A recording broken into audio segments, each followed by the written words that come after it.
All right. Moving on to the academic reference.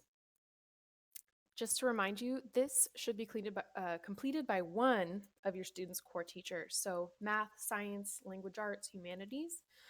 It should be a teacher that knows the student well and can speak to their academic strengths and areas for growth. Remember, family members, again, cannot complete this form. It must be a teacher. Something really important about this is to make sure that the teacher that is selected, that you get their name and email correct. Because when you, as you'll see in a minute, when you delegate someone for this form, it gets sent to their email. And so we need to make sure that that's correct in order to have them receive it. Okay. So in this page, you'll see just a button down here that says add delegate when you know who that person is. If you're curious, you can also click over here on preview form and it'll just give you a quick little overview of what it looks like for the teacher when they get it in their inbox. So here we're going to click add delegate. You'll type that teacher's full name, their email, again, make sure it's spelled correctly, and you'll confirm it over here. And as soon as you hit the send request button, that will send it to their email.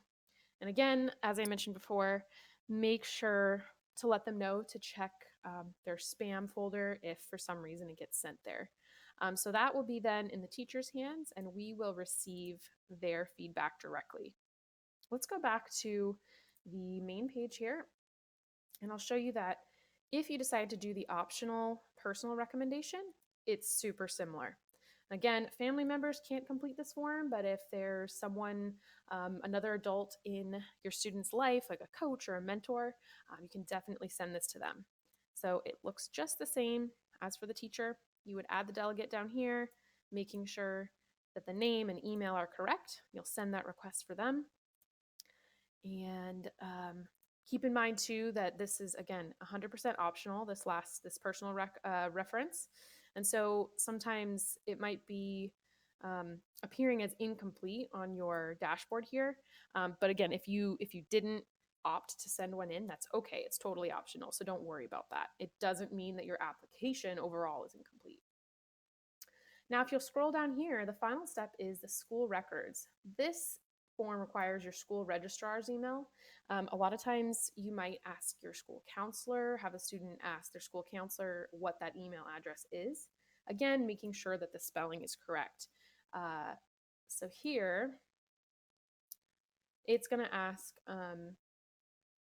the registrar to upload their course schedule, past grades, and things like that. So again, similar, add delegate, make sure the name, email is correct before you send it. You can also preview the form here. And this, again, needs to be officially done by the school's registrar. And once you've requested this of them, that will get sent to us from them directly. So again, just to recap, if you have questions about who this person is at your student's school, that's something that the school counselor can really, really help out with. Okay, so it goes to your registrar. That completes all of the steps of the application. And you should see that the check mark are here. Actually, you're waiting to go here. So you'll see notification down here that it'll say ready to submit.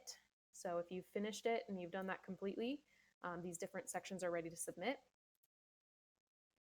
And when you have done all of that, you can go ahead and go to submit.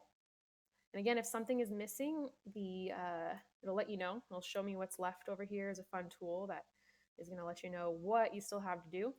But once it's all done, you'll hit go to submit and await to hear from us by May 1st. Thank you again for your interest in LEAP, and we look forward to reading your application.